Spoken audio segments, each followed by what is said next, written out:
You know, there's nothing quite like opening that first page of a brand new comic. That smell of the pages, it's the physical touch of it, I guess. I don't know. There's nothing like it. Welcome to Superhero Deep Dive. I am your host, Jason. I have a great episode set up for you today. Before I get into it, I have to give my general disclaimers because they are numerous and I get in trouble if I don't.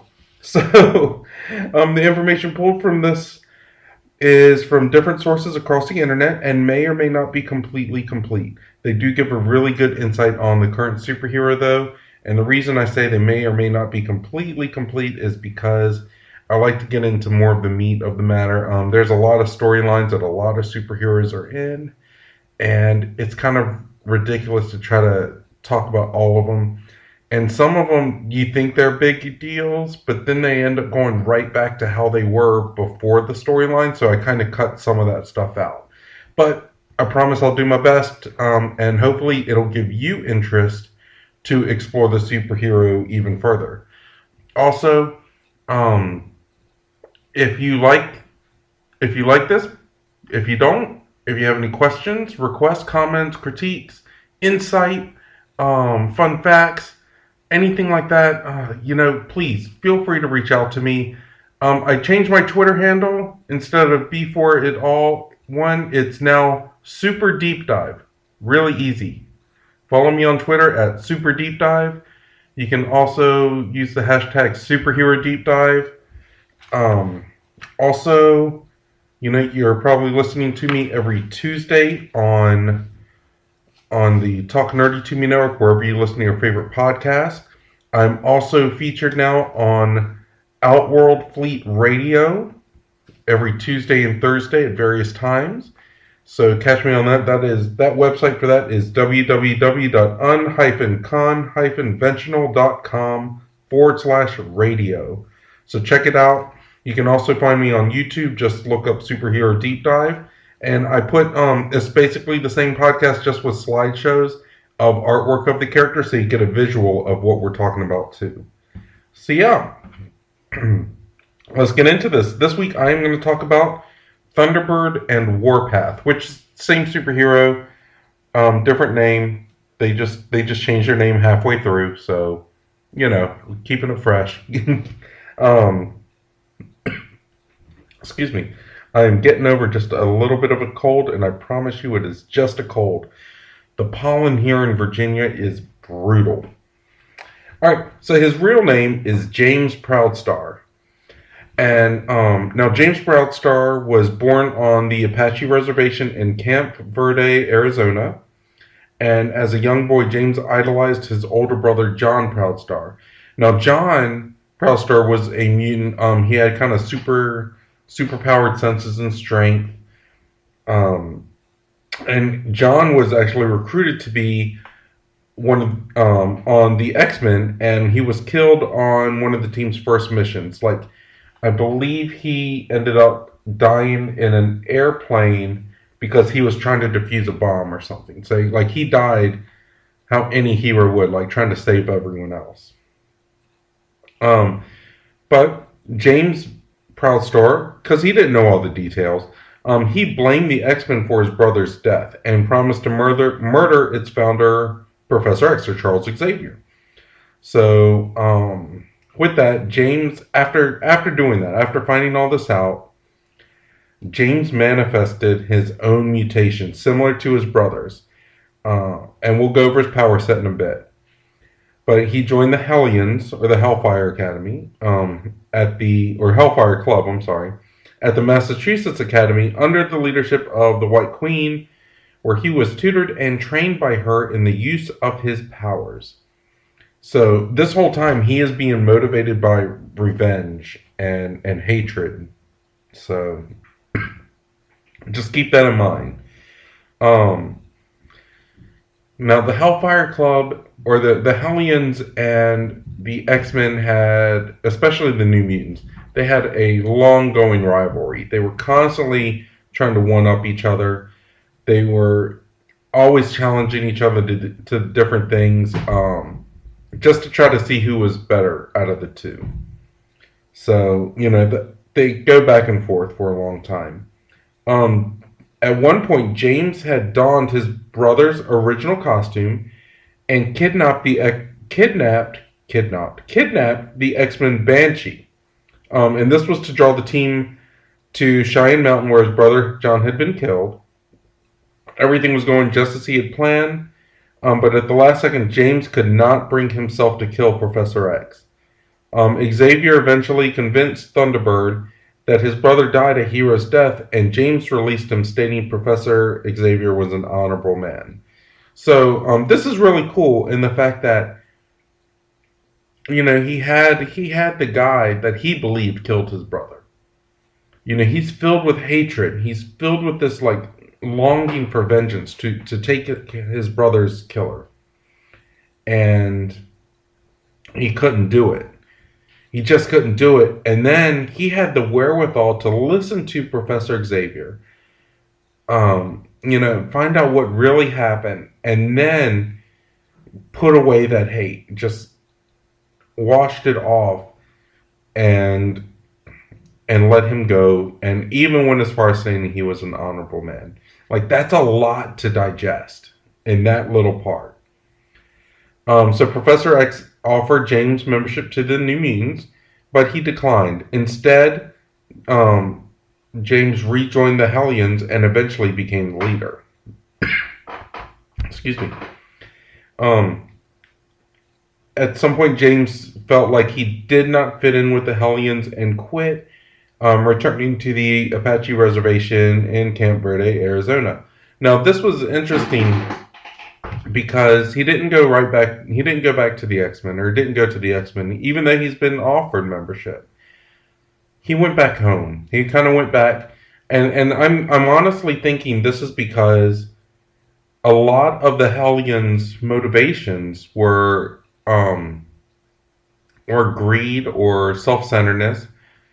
They weren't as altruistic as the X-Men or New Mutants were. So, and at this time, he was kind of being manipulated by the White Queen. I mean, Emma Frost has never, ever, even to this day, been known as the most honorable of people. So he quit. He went back home. Cable met with James and offered him membership into his New Mutants, but he declined, as he enjoyed staying at the reservation. When James returned, though, he found the entire tribe murdered, and a Hellfire Club agent's mask was left behind. James, after that, decided to join the New Mutants and his newly formed vendetta against the Hellfire Club and Emma in particular. This is still heavy. All of this stuff is heavy because, James Proudstar, he went and he joined the Hellions under this guise of vengeance and hatred towards Xavier. Finds out he was wrong. He quits and just goes home. His home was destroyed. He finds a Hellfire Club soldier's mask. So he goes and he wants to fight against the group that he left. So he knows these people. And he knows Emma Frost, and he knows the kind of manipulation she does. So, he's pissed. Excuse me. I'm really sorry about the coughs, guys. Under Cable's leadership, the New Mutants no longer associated themselves with the X-Men. And James took on the codename Warpath instead of Thunderbird. And this is probably because he's been through a bunch, and he's just gotten a little bit harder style. And this was also in the 90s where everything was more extreme. So Warpath is definitely more extreme than Thunderbird. But alongside X-Force, he fought the Mutant Liberation Front, or Mankind Liberation Front, and the Brotherhood of Evil Mutants led by Toad, and many other villains across her path. When James later met Emma again, she claimed she had no ties to the killings of his tribe. That's all the information I have on that in particular about his tribe. I would like to see more, and maybe there's more in it. If there is, let me know. Like I said, you can catch me on Twitter at Super Deep Dive and use the hashtag superhero deep dive, because that way I can follow along the conversation. You can educate me, and I can go farther into this. um, but yeah, so this is a man that has had quite a lot happen to him. You know, like because you got to remember, being Native American anyway, you're kind of you're kind of put in this box that, like it's almost like it's less than a minority sometimes. Like you have your reservations and stuff, and you've just been a victim of this stuff your whole life. And I don't I'm one of those people that don't believe that people are victims. But I mean, there are also things that happen that you can't help but say, like, like the way the Native Americans have been treated, um, hasn't necessarily been what anyone, I don't think, would consider fair. So now, granted, I don't know the whole story. I know very little of it, so that's why I don't have that much of an opinion on it. To be active in that, but at the same time, I think no matter what side of the political fence you're on, we can all agree that um, the Native Americans have had it pretty rough in our country's history. So yeah, but like he's constantly getting manipulated by those people around him, and the fact that he lost his tribe, you know, and there could be other reservations. Don't get me wrong. But the fact is, this was his home. This was his family.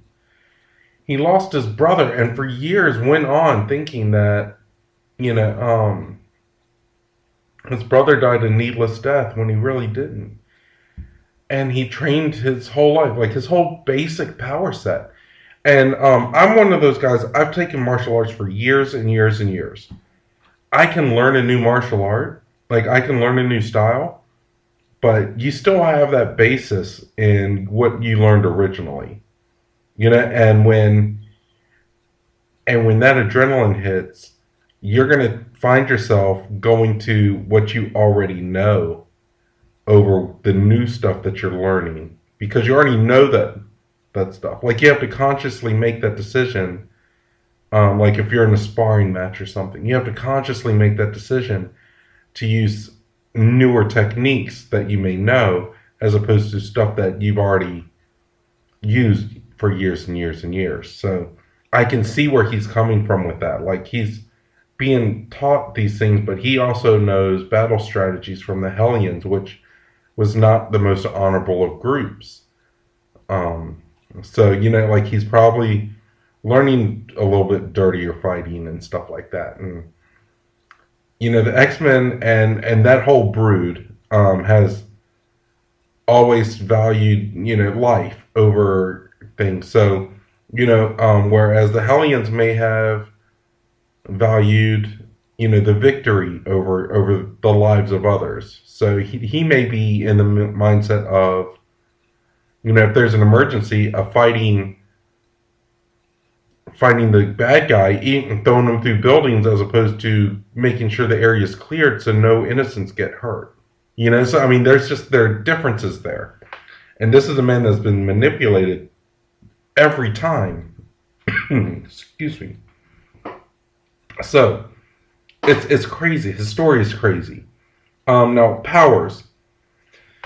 This is good, like, because when I looked up his power set, it wasn't just basic stuff. Like everything had an explanation, so I felt like I need to share the explanations with everyone, because everything was so detailed. Like Warpath is a mutant who possesses superhuman physical ability in virtually all areas. He possesses superhuman strength. The air pressure from one of his claps caused a sentinel to collapse. He even managed to hold his own in a direct fight against the Juggernaut. Dang, that's pretty awesome. Excuse me, I'm sorry. He possesses superhuman resistance to injury, at least enough to withstand short-range gunfire, grenade explosions, and direct telekinetic attacks from Exodus, who was a high-level telekinetic. He also repairs and regenerates damaged and destroyed tissue much faster than a normal human, as well as revives and recuperates from exhaustion and fatigue much faster. He possesses superhuman agility and flexibility. He can, quote unquote, move with the grace of an Olympic gold medalist, or moves with a grace that an Olympic gold medalist would envy, and swim with the ease of a porpoise. I don't know why they chose a porpoise as the animal for that, but that was pretty cool. His power of flight was actually discovered by his one-time mentor and team leader, Pete Wisdom, who analyzed his mutation after the High Evolutionary devolved and re-evolved all mutants on Earth. And Wisdom forced James to incorporate this ability in with his fighting style. This power was ignored for a while, and that's because the writer at the time didn't understand how Warpath speed and strength would really allow it. Like, it didn't make sense. But however, during the Messiah Complex storyline, Warpath showed his flight powers, and X-Force shows him flying for long distances. It's been suggested by one of the writers at the time that Warpath felt rather embarrassed by the whole flying thing, which I can see. He's always been that brawler kind of guy. So I can see that. Let's see here. Warpath senses, particularly sight, smell, and hearing, are enhanced to levels beyond the capabilities of a normal human. He is able to see with perfect clarity at much greater distances than an ordinary human, even in near total darkness. His hearing is similarly heightened, enabling him to clearly hear sounds beyond the range of ordinary human beings, and to hear sounds that they can detect, but at much greater distances. So I'm attributing all of this to his Native American heritage. Like, it's pretty well documented that Native Americans were excellent hunters. So the senses would be a big thing, right? And I've also stated that I believe that mutations are more reactionary than they are, I guess, like hereditary or random. Like, it's just how your body reacts to certain traumas or stimulus to trigger that mutation, but the powers themselves are a result of the body's interpretation of it. So if we take that into effect, this is a man that's been living on a reservation. He's been studying and learning about his heritage his whole life. And he's probably also been hunting and stuff like that, to take care of his family. So when his mutation hits, and this is probably attributed to the finding out of like the death of his brother, he's going to end up being a reaction. So he's going to kind of mimic what his brother had as far as power sets, and in reaction to his area around him where he's hunting. So his senses are going to be heightened, his strength, his speed, all that stuff. So yeah. Let's see here. It says that he has been able to run at high speeds for at least 93 miles per hour or 150 kilometers an hour, and climb walls by digging his hands and feet into the bare concrete. He can even evade weapon fire with rapid reflexes and reactions. So that's still crazy. No, excuse me. Okay. So, fun facts about Warpath. Warpath is 7 feet 2 inches and in height and weighs about 350 pounds. He is 350 pounds of Native American steel and sex appeal. Warpath appears in X-Men Days of Future Past, portrayed by actor Boo Boo Stewart. I'm just going to leave that there. Warpath also appears as a playable character in Marvel Future Fight, which is a mobile game. I played it, and it's pretty fun, but at the same time, it's not on my phone now. I'm looking for it, and I just don't, but it's okay. Let me see here. But, it's fine. It's just, it was a good game. Let's see, what else is there? I know we're going to get to my favorite part, and that's the power expansion portion. Before I get into that, just want to shout out to everyone again. Please, if you have any questions, comments, critiques, requests for other heroes, ideas, insight, anything like that, please feel free to reach out to me. My Twitter is superdeepdive. And just use the hashtag superherodeepdive. You can send me a DM. You can write on my wall. I've been trying lately to put in like one superhero fact a week or a day to kind of help build stuff. So let's keep the conversation going. I would absolutely love to hear from you guys. So let's see here. Okay, power expansions. This is my favorite part. If we can expand on this character, if we can make a new comic book series out of it, if we can do a storyline, if we can do a movie or a TV series or something like that, what would it be? So I was thinking about this, and before I get into it, let me start by saying that I am in no way an expert in Native American mythology, culture, and or mysticism. I know that there's a spirituality in it, but this isn't meant in no way to offend anyone if I get things wrong or misconstrued. I know a little bit about a lot of things, but I do not know a lot about Native American culture, history, mysticism, mythology, things like that. So please, so if I'm way off base, let me know, but let's be respectful about it, because I don't mean any disrespect with this. But now that that's out of the way, I would love to see a Warpath movie. We don't have to title it Warpath either. Like, I think it'd be cool to be titled Proud Star. And like, so this is where I'm coming from with it. Like, have his family actually be descended from a line of protectors within his tribe. So like the Proud Star name, like his family line is actually a line of mutants, and they've all had similar powers because of where they are and what they're doing, but they've all been tasked to protect the Apache tribe. Excuse me.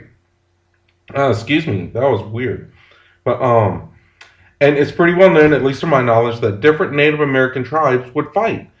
So it kind of reminded me of like feudal Japan in that sense. Like there were different areas, different tribes, different clans.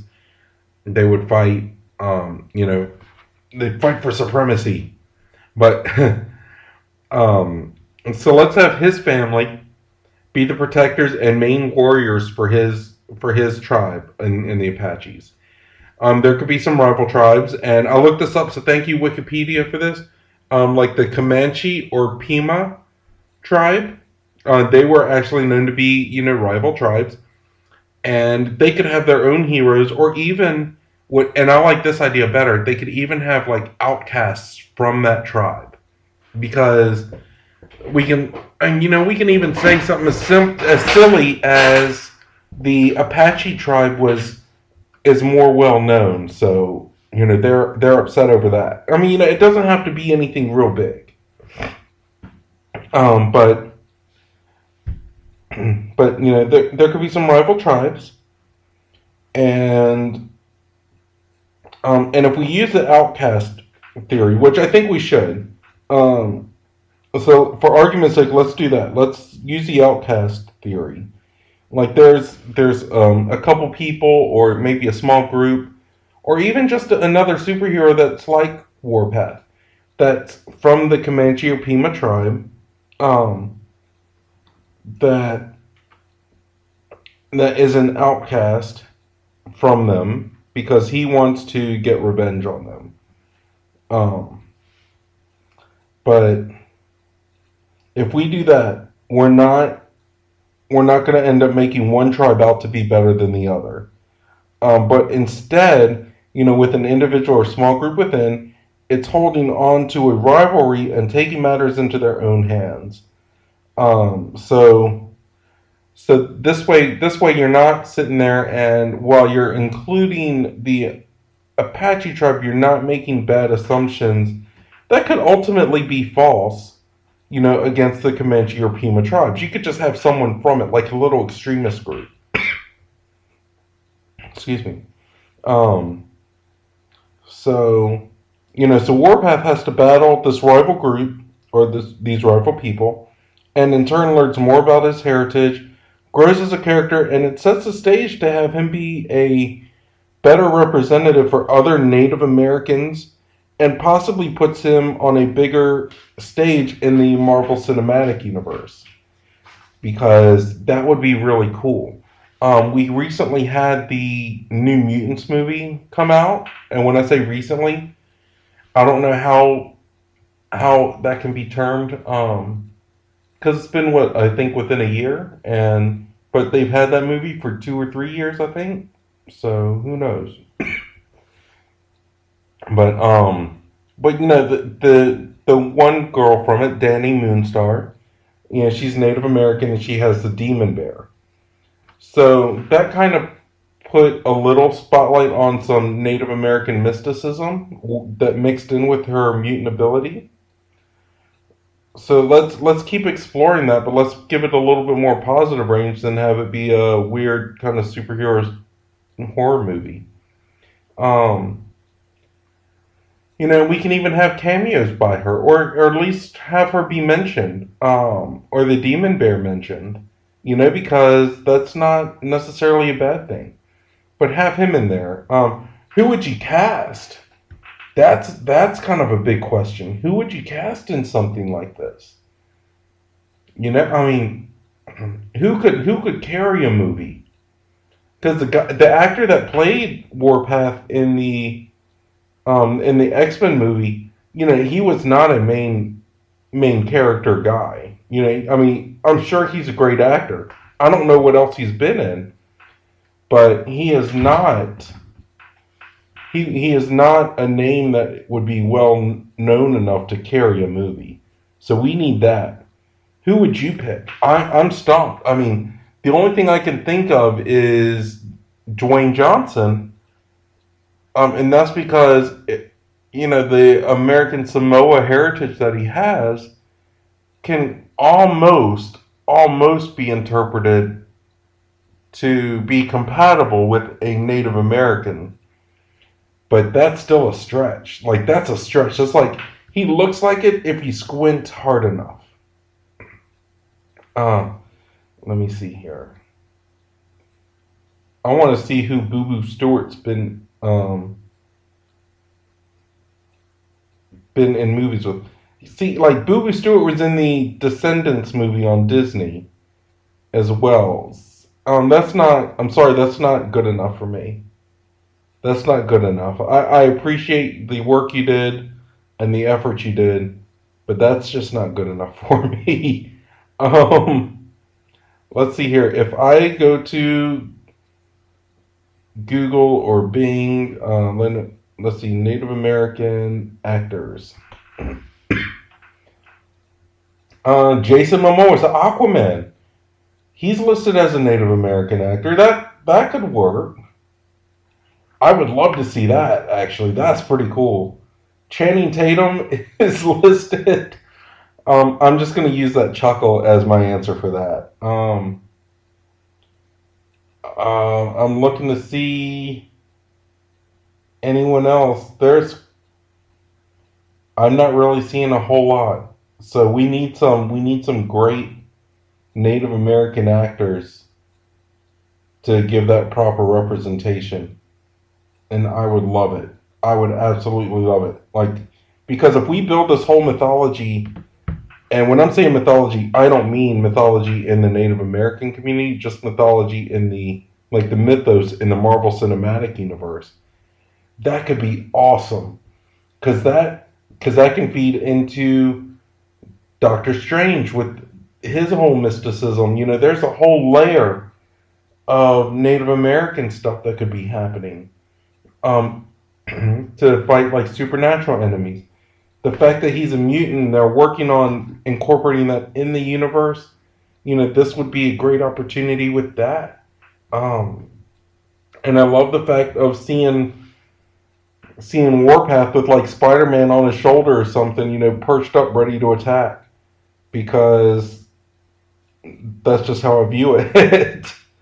Yeah, I mean, I don't know. I'd like to see Warpath and Incredible Hulk like in a scene, you know, going back and forth and doing like an arm wrestling match or something like that. Trying to see who's bigger or stronger in certain aspects. What do you guys think? Let me know. Let me know. I would love to expand on this because this is one that I think can really, really benefit in a lot of ways. And he's not well known enough to where people wouldn't get super upset, hopefully, if there were any changes made. But, there's not a whole lot that you would need to change to him. He's very viable as a character. So let's go with that. Let me know what you think. I'm going to get off of here for now. I hope everyone has a great day, a great week. Thank you guys on YouTube, on the Talking Nerdy to Me podcast network, and with Outworld Fleet Radio. Thank you guys. Be smart, be blessed, be safe, and if you're not going to be smart, don't get caught. All right? All right. Take it easy, guys.